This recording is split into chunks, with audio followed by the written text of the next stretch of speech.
এই কাকটাকে আমরা কয়দিন আগে তুলে নিয়েছিলাম কারেন্টের শখে, বেচারা একদম মরমর অবস্থা। তো বহুত কষ্ট করে তুলে নিয়ে এসেছি ওকে, অনেক মানে 3 দিন হয়ে গেল ওকে বাঁচানো হয়েছে, কিন্তু ওর পাগুলো একদম পুরো প্যারালিসিস হয়ে গেছে। ও দাঁড়াতেও পারছে না, আর কি বলবো, উঠতেও পারছে না, কিচ্ছু করতে পারছে না, খেতেও চাইছে না। জোর জবরদস্তি করে ওকে আমরা খাওয়াচ্ছি, তারপরে ওষুধ খাওয়াচ্ছি, ডাক্তারবাবুকে জিজ্ঞেস করে ওষুধ ওকে খাওয়াচ্ছি, একটুখানি ইমপ্রুভমেন্ট হয়েছে। আর এই হচ্ছে আমার ঝাঁসির রানী লক্ষ্মী। এ না থাকলে সত্যি করে আমি পারতামই না এর সেবা করতে, আমার একটু ভয় ভয় লাগে, কিন্তু ও একদম ভয় ডরহীন, কি সুন্দর করে ওকে আদর করে।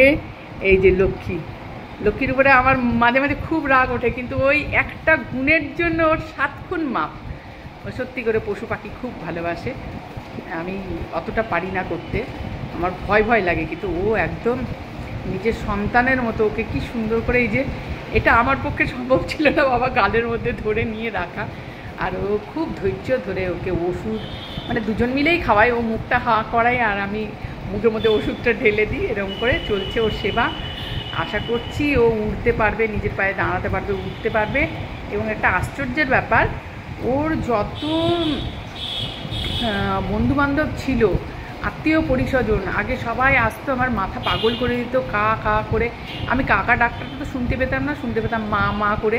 তো যাই হোক, ওদের জন্য আমি মাছ ভাজতাম, ওদের খেতে টেতে দিতাম।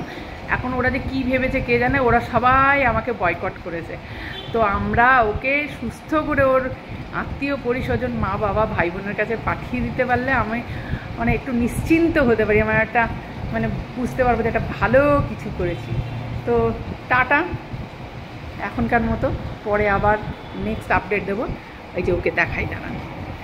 ও বাবু, তুমি পুচু পুচু দেখছো, তুমি পুচু পুচু দেখছো, তোমার শুটিং হচ্ছে দেখো, তুমি পুচু পুচু দেখছো, হ্যাঁ।